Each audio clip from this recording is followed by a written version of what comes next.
దీప గారు, సో ఈరోజు మనం క్యాజువల్ టాక్ జనరల్గా మాట్లాడుకుందాము. ఆ, మీరు హైదరాబాద్కి వచ్చి యాక్చువల్ బేసికల్లీ మీరు ఎక్కడి నుంచి? మా మదరు తెనాలి, మా ఫాదర్ వచ్చి రాజమండ్రి దగ్గర రావులపాలెం దగ్గర కొత్తపేట. ఓకే. అయితే మా ఫాదర్ మదర్ వాళ్ళు జాబ్ రీత్యా వాళ్ళు హైదరాబాద్ వచ్చి సెటిల్ అయ్యారు. ఓకే. అప్పుడు మేమందరము భద్రాచలంలో మా సిస్టర్స్ ముగ్గురు, నేను తెనాలిలో పుట్టాను. ఓకే. ఇక్కడ లాస్ట్ వచ్చి ఇక్కడ ఇల్లు అది కొనుక్కొని ఇక్కడ చేసి ఇక్కడ సెటిల్ అయ్యాము. సెటిల్ అయిపోయారు. ఓకే. అట్లా మేమందరం ఇక్కడే చిన్నప్పటి నుంచి ఇక్కడే హైదరాబాద్. సో మీరు basically Hyderabad. Okay, very nice. So sir ఎక్కడ బేసికల్లీ సార్ ప్లేస్ ఎక్కడ? తెనాలి దగ్గర. ఓకే, సార్ కూడా తెనాలి దగ్గర. సార్ వాళ్ళు కూడా అప్పుడే వచ్చేసారా అండి? సార్ వచ్చి ఒక 25 years బ్యాక్ వచ్చారు. ఓకే. ఆయన పెద్ద కంపెనీలో చేసేవాళ్ళు, చాలా మంచి పొజిషన్ లో ఉండేవాళ్ళు. ఓకే. అయితే అందులో 18 years అట్లా కంప్లీట్ చేశాక ఓకే కొంచెం లాస్ వచ్చి ఆ కంపెనీ అమ్మేశారు. అమ్మేశాక కొంచెం ఈయన అలవాటు అయిపోయిన చోటు నుంచి వేరే దగ్గరికి వచ్చి సెటిల్ డౌన్ కాలేకపోయాడు. ప్లస్ ఆయన డ్రైవింగ్ చేయరు. అందుకని ఒక 1 year అట్లా హెల్త్ ప్రాబ్లం కూడా వచ్చి చాలా స్ట్రగుల్స్ అనుభవించాక మా మదర్ మాకు షాప్ కట్టించారు.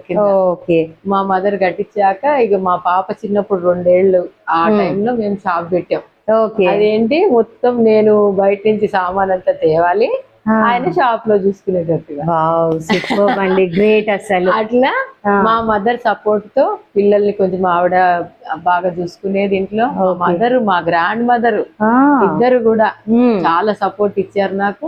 మా పిల్లల్ని పెంచడంలో గాని, మా క్రమశిక్షణ అంతా మా నాయనమ్మ ఎక్కడుందో గాని, మా 4 అక్క చెల్లెళ్ళని కూడా చాలా బాగా పెంచి పెద్ద చేసింది. మొత్తం గ్రేట్ ఆవిడకే. మా గ్రాండ్ మా ఆవిడ చెప్తే ఎట్లా చెప్తే అట్లా విన్నాం మేము. ఇలా నిలబడ్డాం ఈ రోజు. Okay, super. దీన్ని బట్టి మనం ఒకటి అర్థం చేసుకోవాలి ఏంటంటే, పెద్దవాళ్ళు చెప్పింది పిల్లలు వింటే ఖచ్చితంగా లైఫ్ లో సెటిల్ అవుతారని. సో దీప గారు, మీ లైఫ్ స్టోరీ వింటుంటే ఒక ఉమెన్ ఎంపవర్మెంట్ లాగా అనిపిస్తుంది. అంటే ఎప్పుడో కొన్నేళ్ల క్రితమే ఒక అభ్యుదయ భావాలతో ఉన్న గ్రాండ్ పేరెంట్స్ హ్యాండ్ లో మీరు పెరిగారు. మదర్ కూడా మీకు చాలా సపోర్ట్ ఇచ్చారు. చాలా గ్రేట్ అండి. అండ్ ఎలా మీ లైఫ్ అండ్ మీ సార్ లైఫ్ ఒకటిగా మారిన తర్వాత మీ లైఫ్ అనేది ఎలా కంటిన్యూ అయింది? మాది 2001 లో వచ్చి మ్యారేజ్ అయిందండి. ఓకే. 2005 లో పెద్ద పాప పుట్టింది. ఓకే. 2012 లో 10 లో చిన్న పాప పుట్టింది. ఓకే. 2012 లో మేము షాప్ పెట్టాం. అంతవరకు కూడా మా హస్బెండ్ తీసుకొస్తే ఇండ్లు మేనేజ్ చేసుకోవడమే గానీ బయటికి వెళ్ళి ఇది అది తెచ్చుకునేది కూడా తెలియదు. వన్స్ షాప్ పెట్టాకే మొత్తం మార్కెటింగ్ అదంతా నేనే చూసుకొని, మొన్న పోయినేడే మేము ఇల్లు కన్స్ట్రక్షన్ చేసింది కూడా మొత్తం అంతా నేనే. ఇప్పటికి కూడా సార్ వచ్చి షాప్ వరకే చూసుకుంటారు కానీ ఇంట్లో పిల్లలు బాధ్యత అంతా నాదే. మొత్తం మేనేజ్మెంట్ అంతా నేనే చూసుకుంటాను. ఆయన పెద్ద, నేను ఆయనకి స్ట్రెస్ ఇవ్వను. ఆయన కొంచెం థైరాయిడ్ ప్రాబ్లం ఉంది, ఆయన ఎక్కువ స్ట్రెస్ తీసుకోలేరు కూడా. మొత్తం అన్ని నేనే చూసుకుంటాను. సూపర్ అండి. ఇద్దరము ఒక మాట మీద ఉంటాం. నాకు తెలియని విషయం అడుగుతాను, ఆయన చెప్తారు, అట్లానే నేను చేసుకుంటా. అట్లాగే ఆయన కూడా నాకు చెప్పింది ఏ విషయంలో ముందుకు జరగరు, నాకు చెప్తేనే చేస్తారు. ఏ విషయమైనా ఆ అండర్స్టాండింగ్ అయితే మా ఇద్దరికి ఉంది. Wow, super. చాలా బాగా చెప్పారండి. నిజంగా ఒక మంచి పర్ఫెక్ట్ కపుల్ అనే అనిపిస్తుంది నాకు మీ గురించి చెప్తుంటే. ఎప్పుడైనా మీకు అబ్బా ఏంటిది ఇంత స్ట్రెస్ ఎందుకు, నేను ఇంత తిరగాల, ఇన్ని చెయ్యాలా, నేను ఇంత బర్డెన్ తీసుకోవాలా అని ఎప్పుడైనా అనిపించిందా మీకు? ఎప్పుడు అనిపించదండి. నన్ను ఖాళీకి కూర్చోబెట్టినా కూర్చోలేను. అవునా? నాకు బాగా ఎప్పుడు 24 గంటలు పని ఉంటేనే నాకు హ్యాపీ. ఓకే. నన్ను ఇంట్లో ఉత్తగా జ్వరం వచ్చి కూడా నేను ఇట్లా పడుకొని ఒక 2 రోజులు లేవకుండా లేను. ఇంతవరకు అయితే ఆ దేవుడి దయ వల్ల, మా వాళ్ళ దీవెనల వల్ల నేను ఎప్పుడు ఎవరికి హెల్ప్ కావాలన్నా నేను పరిగెడతా గానీ ఎప్పుడు నేను ఇంట్లో ఇట్లా పడి ఉన్న రోజు అంటూ లేదండి నా లైఫ్ లో. ఇట్లాగే జరగాలి. సూపర్. లాస్ట్ వరకు ఆల్వేస్ మేము కూడా దేవుణ్ణి అలాగే ప్రే చేస్తున్నాము. మీకు ఎప్పుడు ఆరోగ్యాలు, సుఖ సంతోషాలు చక్కగా ఇవ్వాలని కోరుకుంటున్నాను. ఆల్రెడీ మన గణపతి ఇక్కడే ఉన్నారు, వింటున్నారు కూడా. సో 2 పిల్లలు కదండి మీకు. సో 2 అమ్మాయిలు అన్నప్పుడు మీరు ఎలా ఫీల్ అయ్యారు? నాకు ఎప్పుడు అబ్బాయిలు లేరన్న బాధే లేదండి. నాకు 2 అమ్మాయిలు ఉన్నా నేను చాలా ఇష్టంగా చూసుకుంటాను. వాళ్ళకి ఏం కావాలన్నా ఫస్ట్ పరిగెట్టేది నేనే. మా పిల్లలు ఎక్కువ అసలు బయట కూడా ఎవ్వరికి తెలియదు, 2 ఉన్నారా అని అడుగుతారు. ఎవరో ఒక అమ్మాయి చిన్నది ఒకటి తెలుసు, పెద్దది పెద్దగా తెలియదు. పెద్ద అమ్మాయి ఎంఎస్సీకి వచ్చింది, చిన్న అమ్మాయి ఇంటర్ సెకండ్ ఇయర్ కి వచ్చింది. వాళ్ళ చదువులు వాళ్ళ ఇవే గాని వాళ్ళు ఎక్కడికి బయటకు కూడా వెళ్ళరు. ఏం కావాలనే నేనే తెచ్చిస్తాను ఇప్పటికి కూడా. వాళ్ళు కూడా అట్లాగే ఉంటారండి. మా పిల్లల చదువుల్లో కూడా బాగా చదువుతారు. ఏ రోజు నాకు వాళ్ళది బర్డెనే కాదు. ఏదైనా ఒక్క టైం అనిపించిందా నాకు అబ్బాయి ఉంటే బాగుండేదేమో అని? అట్లీస్ట్ ఒక్కసారైనా ఎప్పుడైనా? ఎప్పుడు అనిపించలేదు, కానీ ఇట్లాగే ఎవరైనా చాలా బుద్ధిమంతుల్ని చూస్తే ఒక్కళ్ళు అంటే వీళ్ళు ఎందుకున్నారని కాదు, కానీ వాళ్ళు కూడా ఉంటే బాగుండేదేమో అనిపిస్తుంది అంతే. అంతకన్నా ఎప్పుడు నేను లోటు ఫీల్ అవ్వలేదండి. మాకు లక్ష్మీదేవి లాగా 2 అని చెప్తాను. నాకెప్పుడు అట్లా అనిపించదు. అందుకే మీరు అంత మంచి మనసుతో ఉన్నారు కాబట్టి ఆ దేవుడు కూడా మిమ్మల్ని ఇంత బాగా చూశాడు అండ్ ఇంత మంచిగా ఇల్లు కూడా కట్టుకోగలిగారు మీరు. అంటే సార్ మీ పెళ్ళైన కొత్తలో అంటే పిల్లలు ఉన్నప్పుడు మీరు ఇంట్లో నుంచి బయటికి వెళ్ళే వాళ్ళు కాదు అని చెప్పారు కదా, అలాంటి స్టేజ్ నుంచి సడన్ గా మీరు ఒక్కసారి చేంజ్ వచ్చింది మీ లైఫ్ లో, అంటే మీరు బయటికి వెళ్ళాల్సిన పరిస్థితి వచ్చింది. సో అలాంటి టైంలో మీరు ఎలా అడ్జస్ట్ చేసుకోగలిగారు, అంటే ఎలా బ్యాలెన్స్ చేసుకోగలిగారు మిమ్మల్ని?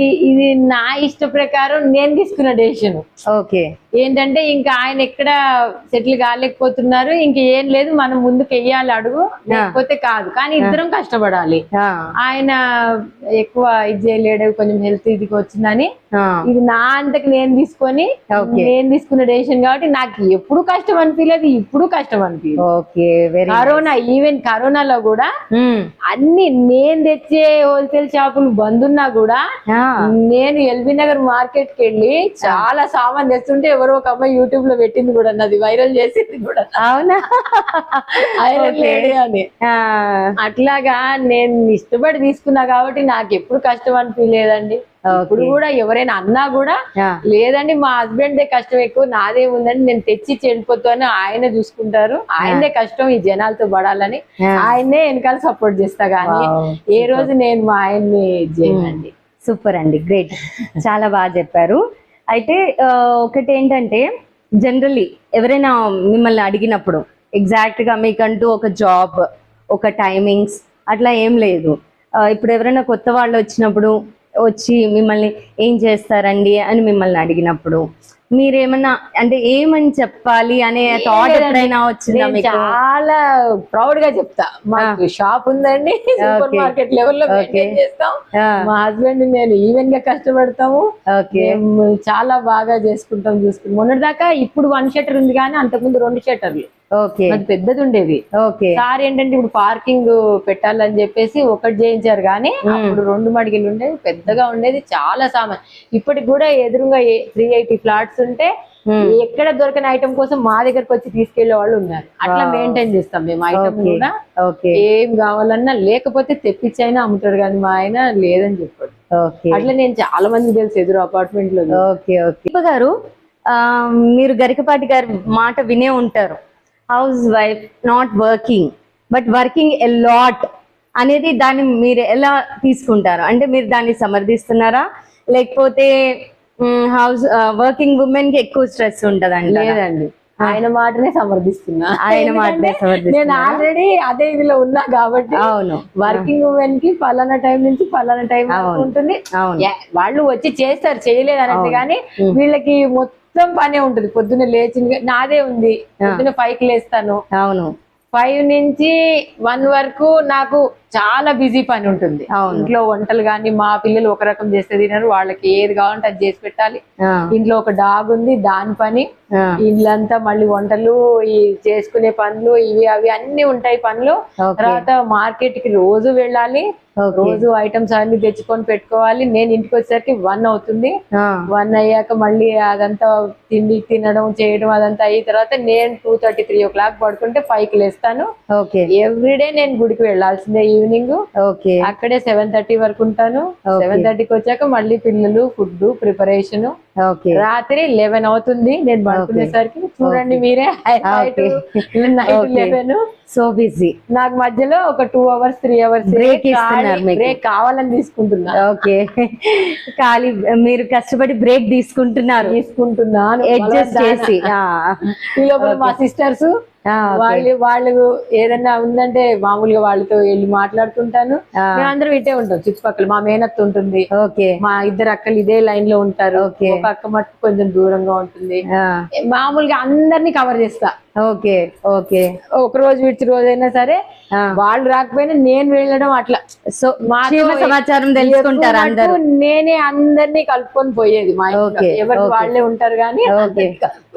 Okay okay super. దీప గారు, మీ ఇంట్లో విషయాలు చెప్పారు.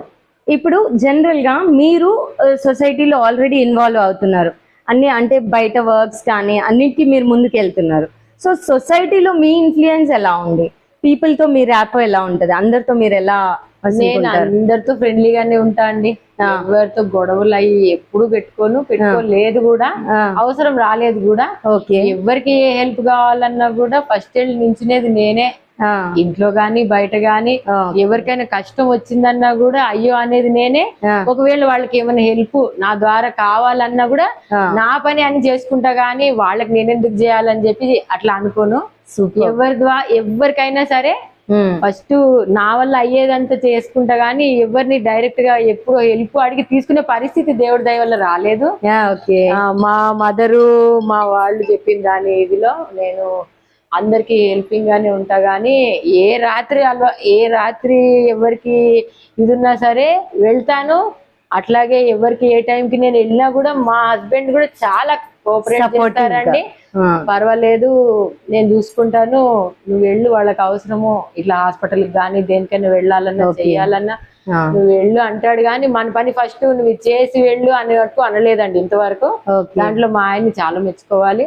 పర్లేదు వెళ్ళు వచ్చినాక నా పని చేయి అంటాడు. మా పిల్లలు కూడా ఎప్పుడు అడ్డం చెప్పరండి.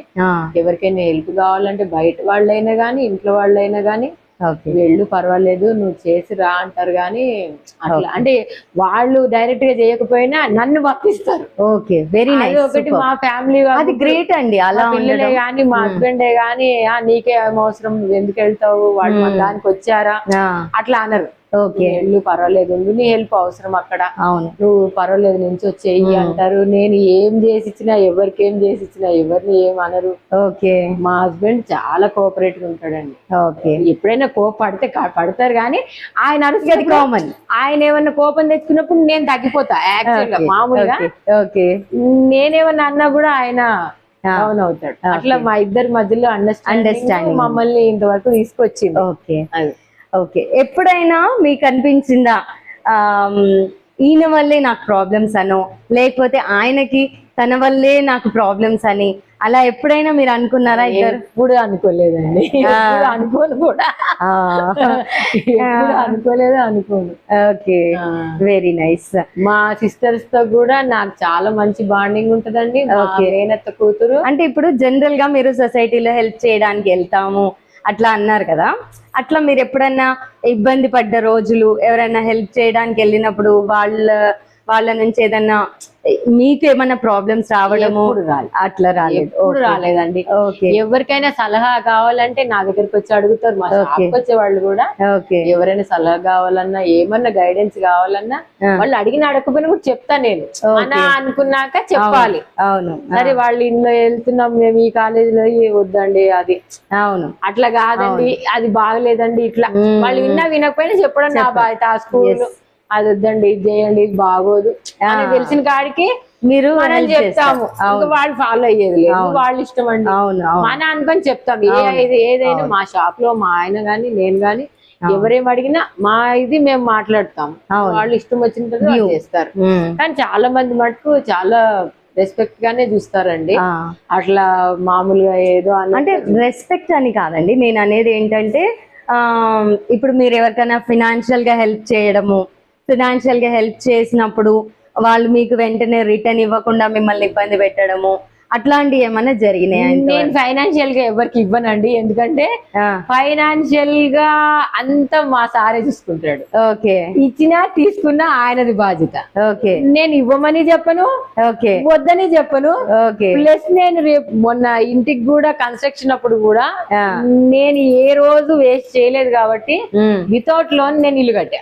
Wow, without loan, without loan. మాకు చిన్న ప్రాపర్టీ ఏది ఉంటే అది తీసేసి కొంచెం గోల్డ్ తీసేసి అట్లా నా తెలివితేటలతో నేను రూపాయి కూడా ఇంతవరకు ఎవరిని తీసుకోకుండా నేను ఇల్లు కట్టుకున్నా. ఎందుకంటే నేను ఎవరికి పిల్లల మీద ఏమన్నా ఆస్తులు ఇచ్చినా ఇవ్వకపోయినా వాళ్ళ మీద ఏ అప్పు పెట్టకూడదు అవును రేపొద్దున అని నాకు ఒక ఇది భయం. అప్పు అంటేనే ముందు నుంచి కూడా నేను ఎవరైనా తీసుకోవాలని భయపడతానండి. టైం అయ్యకపోతే బాధ. అవును, నేనే సగం మొత్తం మేనేజ్ చేసేసుకుంటా. ఓకే ఒకవేళ ఎవరికైనా ఇవ్వాలన్నా ఆయన పర్మిషన్ అడిగే ఇస్తా గానీ నా సొంతంగా నేను ఎప్పుడు ఇవ్వనండి. ఎప్పుడు మాకు ఫైనాన్షియల్ గా అలాంటి ఆటపోట్లు ఏమన్నా వచ్చాయా? రాలేదు.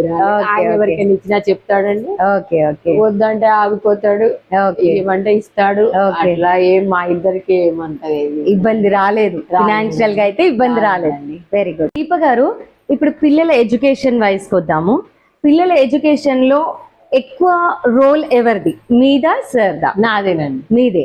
సో స్కూల్ డెసిషన్ మీరే తీసుకున్నారు, కాలేజ్ డెసిషన్ మీరే తీసుకున్నారు, అండ్ హైయర్ స్టడీస్ వచ్చినప్పుడు కూడా మీరే తీసుకున్నారు. అంటే ఒక రూట్ అనేది మీరే వేసుకుంటూ వెళ్ళిపోయారు పిల్లలకి. Okay, super. అయితే అంటే ఇప్పుడు ఈ కాలేజ్కి వెళ్ళాలి అంటే మీరు ఎలా దీన్ని డిసైడ్ చేసుకున్నారు? ఇప్పుడు పాపని కాలేజ్ లో వెయ్యాలి, ఈ పాపని స్కూల్లో వెయ్యాలి అని ఎలా డెసిషన్ తీసుకున్నారు? అంటే సెల్ఫ్ గా అనుకున్నారా, లేకపోతే 10 మందిని? మా పెద్ద పాప వచ్చి ఆమె ఎట్లాగైనా ఆమెకు డాక్టర్ చదవాలని చాలా ఇష్టంగా ఉండేది. ఓకే. అప్పట్లో శ్రీ చైతన్యాలో చదివితే బాగా ఉంటుంది. అప్పుడు కరోనా మూమెంట్, మా అమ్మాయి కోవిడ్ బ్యాచ్. Okay okay. అయితే ఆమె 10 పాయింట్స్ వచ్చినాయిలే కానీ అయినా కూడా బాగా చదివేది. అయితే ఇక శ్రీ చైతన్యలో వేసాం కానీ కరోనా బ్యాచ్ వల్ల ఆమెకి ఏమైందంటే నీట్ లో మంచి ర్యాంక్ రాలే. ఓకే. ఆమె శ్రీ చైతన్యలో 2 ఏళ్ళు చదివింది. చదివాక ఇంకా లిటిల్ ఫ్లవర్ కాలేజ్ లో అయితే ఇక బిఎస్సి కంటిన్యూ చేస్తానని, లాంగ్ టర్మ్ వద్దన్నానని ఆగిపోయింది. లేకపోతే లాంగ్ టర్మ్ చేసి ఆమె ఎట్లాగైనా ఎంబీబీఎస్ చదవాలని ఆమెకి చిన్నప్పటి నుంచి ఒక ఏముండేది. కానీ నేను టైం వేస్ట్ చేసుకోకమ్మా, అనవసరము వద్దని చెప్పంటే మాట వినిందండి. తర్వాత బిఎస్సి బయోటెక్నాలజీ మైక్రోబయాలజీ తీసుకుందండి. అది 3 ఇయర్స్ డిగ్రీ అయిపోయాక ఇప్పుడు ఆమె ఎంఎస్సి బయోటెక్నాలజీ చదువుతుంది, ఫస్ట్ ఇయర్. వావ్, ఇంత బాగా చదివించారు. కాలేజ్ బిఎస్సి ఎంఎస్సి దాకా వెళ్ళిపోయింది. నెక్స్ట్ ఏంటి మీ ప్లాన్? మీ పిల్లల కోసం మీ ప్లాన్ ఏంటి, ఏమనుకుంటున్నారు? ఆమె ఎంఎస్సి అయిపోయాక ఆమె ఇష్టమైన ఉద్యోగం ఏదైనా వస్తే ఒక 2 ఇయర్స్ 3 ఇయర్స్ చేసుకుంటదండి. తర్వాత ఇంకా మ్యాచెస్ చూసి పెళ్లి చేయడమేనండి. ఓకే. చిన్న పాప ఇప్పుడు ఇంటర్ సెకండ్ ఇయర్ కి వచ్చిందండి. ఆమె ఎంఈసి చదువుతుంది. ఓకే. మొత్తం చిన్నప్పటి నుంచి స్కూల్ కి తీసుకెళ్ళడం, తీసుకురావడం, ట్యూషన్ కి తీసుకెళ్ళడం, తీసుకురావడం. ఇప్పుడు ఆటో పెట్టా గానీ మొత్తం నేనే తిప్పేదాన్ని. ఓకే. నాకు బండి రావడం వల్ల చాలా ప్లస్ అయిందండి. మా పిల్లలకి మటుకు నేర్పించుకోలేదు, ఎందుకంటే అలాగే చాలా ఇబ్బంది పడతారు. వాళ్ళు నేర్చుకుంటామన్నా ఒకటేసారి కార్ నేర్చుకోండి, బండి వద్దని చెప్పి చెప్తాను. ఎందుకంటే చాలా నా అంత ఓపిక పేషెన్స్ మా పిల్లలకి. అంటే ఒకటండి, నాకు అర్థమైంది, మనం బండి నడుపుతున్నాం, బండి స్టేజ్ లో ఉన్నాం, మన పిల్లలు మాత్రం కార్ స్టేజ్ కి వెళ్ళాలి, అంటే ఒక మెట్టు ఎక్కువే ఉండాలి మనకంటే అని ఆలోచించారు. దీప గారు, సో మీ లైఫ్ స్టోరీ మీరంతా చెప్పిన దాన్ని బట్టి నాకు ఏమర్థమైందంటే మీరు చాలా సపోర్టివ్ మీ హస్బెండ్కి, అండ్ మీ ఇద్దరు ఒకరికొకరు చాలా అండర్స్టాండింగ్తో ముందుకెళ్తున్నారు. సో మీరు ఇంత సపోర్ట్ ఇచ్చారు కదా సార్కి, బట్ ఈ రోజుల్లో ఉన్న జనరేషన్ ప్రకారం women decision women and men decision men, అంటే ఎవరిది వాళ్ళే అన్నట్టుగా ఉంటున్నారు. అండ్ చిన్న కష్టం వస్తే ఓర్చుకోలేని పరిస్థితుల్లో ఉంటున్నారు. ఈ ఇబ్బంది మనకు అవసరమా అనే ఫీలింగ్ లో ఉంటున్నారు. దాని మీద మీరు ఏం చెప్పాలనుకుంటున్నారు? అలా ఉంటున్నారు కదా, దాని మీద మీరు ఏం చెప్పాలనుకుంటున్నారు? ఇద్దరు సమానంగా సంపాదన, ఇద్దరు సమానమైన చదువులు, అంతట్లోకే లవ్ మ్యారేజెస్ ఎక్కువైపోయాయి. వేరే వేరే క్యాస్ట్లు అయినా అట్లయినా మామూలుగా మనం చేసిన పెళ్లిళ్ళు కూడా నువ్వు నేను సమానం, నువ్వు చెప్పింది నేనేంటి వినేది, లేకపోతే నువ్వెందుకు చెప్పాలి నేనెందుకు వినాలనే ఇది ఎక్కువైపోయిందండి. ఇవాళ రేపు జనరేషన్ కి అండర్స్టాండింగ్ తక్కువైపోయిందండి. చాలా మందిలో 100 మందిలో ఒక 10% మంచిగా అండర్స్టాండింగ్ మీద వెళ్తున్నారు. కానీ ఇప్పుడు ఏంటంటే ఎవరి హక్కులు వాళ్ళు అన్నట్టుగా వెంటనే వాళ్ళు పిల్లల మొహం కూడా చూసి కానీ వాళ్ళు విడిపోకుండా ఉండకుండా ఎవరి దారి వాళ్ళు వెళ్ళిపోతున్నారు. మళ్ళీ వాళ్ళ మ్యారేజ్ వాళ్ళది, వీళ్ళ మ్యారేజ్, పుట్టిన పిల్లలు మన అనవసరంగా వాళ్ళు పాపం చాలా ఇదైపోతున్నారు. చాలా గైడెన్స్ చాలా తక్కువ ఉంది. ఇప్పుడు పిల్లలకి పేషెన్స్ తక్కువ ఉందండి. అవునండి. వాళ్ళు చిన్నప్పటి నుంచి వాళ్ళ మీద వాళ్ళ పరిస్థితుల ప్రభావమో, లేకపోతే వాళ్ళకి ఇన్కమ్ ఎక్కువ ఉందన్న ఇదో, లేకపోతే చదువులు సమానమే నాకన్నా ఎక్కువేం కాదన్న భావనో, వీళ్ళ మాట నేనెందుకు వినాలి, నా మాట ఈ ఇదిలో గొడవలు పెట్టుకొని వాళ్ళు మామూలుగా సింగిల్ పర్సన్స్ అప్పుడు విడిపోయినా పర్వాలేదండి. పిల్లలు పుట్టాక పిల్లల్ని అనవసరంగా వాళ్ళని వదిలేసి ఎవరి దారి వాళ్ళు పోతున్నారు. వాళ్ళు అనవసరంగా వాళ్ళు చాలా మెంటల్ గా అప్సెట్ అయిపోయి రేపొద్దున లైఫ్ లాంగ్ వాళ్ళు మా అమ్మ నాన్న ఇట్లాగే ఉంటుందేమో పరిస్థితి, రేపొద్దున నేను చేసుకున్నా కూడా అంతేనేమో అని వాళ్ళు ఒక రకమైన భయంకరమైన వాతావరణం నుంచే వస్తారండి. పిల్లలకి అందుకే చిన్నప్పటి నుంచి కూడా అండర్స్టాండింగ్ మీద ఉండాలి. మనం ఏంటనేది వాళ్ళకి తెలిస్తే వాళ్ళు అట్లాంటివి ఇప్పుడు కూడా ఉన్నారు మంచిగా, వాళ్ళు మంచిగా అండర్స్టాండింగ్ తెలియవాళ్ళు 100% లో ఇంతకు ముందు 100% ఉంటే ఇప్పుడు 80% ఎడమెంట్ గా పోతున్నారు. 20% మంచి దారిలో పోతున్నారు. వాళ్ళ పిల్లలు బాగుంటున్నారు. వాళ్ళ పిల్లలు వాళ్ళు చేసిన దానికి వాళ్ళు పోనీ రెండోసారి చేసుకున్నా బాగుంటారా అంటే అది గ్యారంటీ లేదు. అది కూడా గ్యారంటీ లేదు. అందుకేనేనండి పిల్లల్ని హాస్టల్స్ లో ఉంచడము, పిల్లల్ని ఎక్కువ ఫ్రీడమ్ ఇచ్చి ఎట్లా పడితే అట్లా తిరగడానికి మనం ఓకే చెప్పడము, ఎట్లా పడితే అట్లా తిరగడం అట్లా చేస్తే అండి వాళ్ళకి విచ్చలవిడితనం ఎక్కువైపోతున్నారు. మనం ఎంత చెప్పినా మన గ్రిప్ లోంచి వాళ్ళు వెళ్ళిపోయాక వాళ్ళని మనం దారిలోకి తెచ్చుకోలేము. వాళ్ళు అట్లానే తగలడతారు, వాళ్ళ పిల్లలు కూడా అట్లాగే పాడైపోతారు. కనీసం ఒక 10 మందిని చూసైనా వాళ్ళు కొంచెం మంచి దారిలో వెళ్తే బాగుంటది. ఇష్టం అనుకుంటారు, మళ్ళీ పెళ్లి చేసుకుంటారు, మళ్ళీ 1 year లోపలే డైవర్స్, మళ్ళీ వీళ్ళు సెకండ్ హ్యాండ్ అయిపోతారు, వాళ్ళు సెకండ్ హ్యాండ్ అయిపోతారు. వాళ్ళకి వచ్చిన వాళ్ళు మళ్ళీ నువ్వు ముందుసారి ఎట్లా చేసావో, నీ బతికి ఇట్లా అయిపోయింది, నా దగ్గరికి వచ్చావు, నన్ను రోస్ట్ పెడుతున్నావు, మళ్ళీ వాళ్ళని అట్లానే. ఇప్పుడు సెకండ్ టైం వచ్చిన వాళ్ళు కూడా పతివ్రతలు ఇట్లా ఉండరండి, ఇదిగానే ఉంటారని మనం గ్యారంటీ ఇవ్వలేం.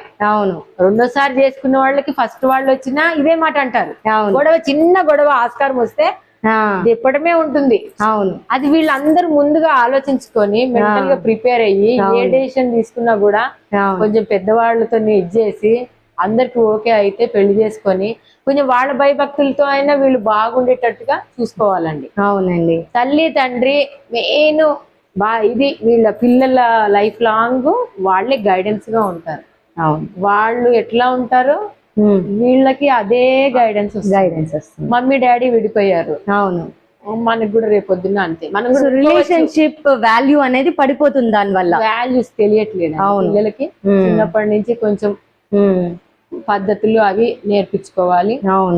కొంచెం విచ్చలవిడితనము అది కొంచెం మనం కంట్రోల్ చేయగలగాలండి పిల్లల్ని కంట్రోల్ చేయలేకపోతే చేయదాటిపోతే లైఫ్ లాంగ్ బాధపడతారు. మా మమ్మీ అయినా చెప్పలేదు, మా డాడీ అయినా చెప్పలేదు, వాళ్ళు బాగుంటే నేనెందుకు ఇట్లా ఉండేవాడు, ఎట్లా ఉండేదాన్ని నేను, మా మమ్మీ అట్లా చేయడం వల్లే కదా నాకు ఇట్లా వచ్చింది, అట్లా ఆ పరిస్థితి పిల్లలకి రాకుండా చూసుకోవాలండి పేరెంట్స్ గా మన బాధ్యత. అవునండి. అట్లా పిల్లల్ని మంచిగా గైడెన్స్ ఇచ్చి పెంచగలగాలని. మా గ్రాండ్ మా మేనత్త కూతురు డైవర్స్ స్పెషలిస్ట్, ఆవిడ లాయర్, శైలజారావు ఆవిడ పేరు. ఆవిడ కూడా చాలా మంది కౌన్సిలింగ్ ఇస్తుందండి. దగ్గరికి వచ్చే వాళ్ళకి ఇట్లా ఉంటది రేపొద్దున లైఫ్, మీకు రేపొద్దున బయటికి వెళ్ళాక లైఫ్ ఇట్లా ఉంటది. మరీ ఎక్కువ % లో ఇక ఉండలేము అంటే గాని కౌన్సిలింగ్ ఇచ్చాకే చేస్తుందండి ఆవిడ చెప్తుంటే ఒక్కొక్క కథ కళ్ళెంబటి నీళ్ళు వస్తాయి నాకు. చాలా ఇష్టంగా పెంచుకున్న తల్లిదండ్రులు ఉంటారు, పిల్లల్ని కంటారు కానీ రాతలు కంటారు కదండి. అవునండి. అట్లా కొన్ని చెప్తుంటే చాలా బాధ అనిపిస్తుంది నాకు. చాలా చూస్తున్నానండి, ఏం చేయలేం. అంతే అండి చూసి. మనం పెద్దవాళ్ళు భయభక్తులతో పెరిగాము. అవును ఏదో దేవుడి దయ వల్ల మన లైఫ్ కొంచెం సాఫీగా నడుస్తున్నాయి. అవును ఎటువంటి కష్టం వచ్చినా కూడా అవును చేతులు పట్టుకొని ఉన్నాం గానీ నా దారి నేను వెళ్ళిపోతాను, నీ దారిలో ఉండని పిల్లల్ని పెట్టేసి వెళ్ళిపోవడం అట్లా. అవును మనం ఏ రోజు అట్లాంటి ఇది వేయగలమా అండి? వేయలేమండి. వేయలేమండి. కానీ ఇప్పుడు పిల్లలకి చాక్లెట్ తిన్నంత ఈజీ. అవును అలా చాక్లెట్ ఉంది తిన్నంత ఈజీ అయిపోయిందండి. అవునా అలా చాలా ఒక్కొక్కళ్ళు అయితే చూస్తుంటే చాలా భయం. నిన్నగా మొన్న సాఫ్ట్వేర్ ఇంజనీర్ చచ్చిపోయాడండి. ఆ పిల్లకి 6 తోసేయరంట. అదేదో మొత్తం టీవీలో చెప్తుంటే బాధ అనిపిస్తుంది నాకైతే. సెల్ ఫోన్ చాలా పాడు చేస్తుందండి. అవునండి. ఇవాళ రేపు జనరేషన్ మొత్తం దరిద్రం అయిపోవడానికి సెల్ ఫోన్ పెద్ద కారణం. అవును నిజమే అది కూడా. కోవిడ్ నుంచి పిల్లల చేతికి కూడా అదృష్టమో దురదృష్టమో అలవాటు చేసాము. వాళ్ళు దాని నుంచి బయటపడట్లేదు. ఇప్పుడు కూడా కాలేజీల్లో పిల్లల్ని వేస్తే సెల్ ఫోన్ అలౌ చేయకుండా ఉండే కాలేజీల్లోనే వేయండి. నేను అదొక్కటి చెప్తున్నా మీ ద్వారా. అవునండి చాలా మంచి విషయం చెప్పారు. ఇప్పుడు ఇక్కడ దీప గారు చెప్తున్న విషయాలు వింటుంటే నిజంగా నిజమే కదా అనిపిస్తుంది. ఒకటి మెయిన్ ఏంటంటే ఈ రోజుల్లో దీప గారు చెప్పినట్టు సెల్ ఫోన్ ఇన్ఫ్లుయెన్స్ అనేది పిల్లల మీద పెద్దల మీద ఎంత ప్రభావం చూపిస్తుందంటే అది విసిరి పారేస్తే బాగుండు అన్నంత ఫీలింగ్ వస్తుంది నాకు తెలిసి. సో ఇప్పుడు కమ్యూనికేషన్ బేసిక్ కమ్యూనికేషన్ కి ఉంటే సరిపోతుంది సెల్ ఫోన్ అని అనిపిస్తుంది. మరి ఇవన్నీ ఎందుకు, ఈ యాప్స్ ఇవన్నీ ఎందుకు అనవసరం అనిపిస్తుంది? ల్యాండ్ ఫోన్ ఉన్న రోజుల్లో ఇంత విధ్వంసం లేదు. అవును నిజమేనండి. లేదండి. ఎక్కడున్న మనిషి అక్కడే ఉన్నారు. చిన్నప్పుడు ఫోన్ వస్తే రింగ్ అయితే ఎత్తి అంతవరకు మాట్లాడే వాళ్ళం కానీ ఈ యూట్యూబ్ లో వాటిలో ఏది ఎట్లా చంపచ్చు ఇవన్నీ గైడెన్స్ లేవు. ఇది ఎట్లా చేయాలి, మంచి విషయాలకు వాడండి పర్వాలేదు. అవును, ఎట్లా చంపాలి కూడా దాన్ని అడుగుతున్నారు. ఎట్లా చంపాలి, ఎట్లా చంపితే బయటికి వెళ్ళొచ్చు మనం, అవన్నీ కూడా గైడెన్స్ ఇస్తోంది. మరి అవును దాని వాయిదా చేస్తుంది. సో ఏ టెక్నాలజీ వచ్చినా గానీ మనకి పాజిటివ్ గా ఉపయోగపడేలా ఉంటే సరిపోతుంది. కానీ ఈ నెగటివ్స్ ని మనం కట్ చేయగలిగితే ఖచ్చితంగా ఈ టెక్నాలజీ కూడా యూస్ఫుల్లే అని చెప్తారు. అంతేనా? సో వెరీ నైస్ అండి, చాలా బాగా అనిపించింది. మన ఇద్దరం మాట్లాడుకోవడం, ఎంతో ఓపెన్ గా డిస్కస్ చేసుకోవడం చాలా హ్యాపీగా అనిపించిందండి. Thank you so much.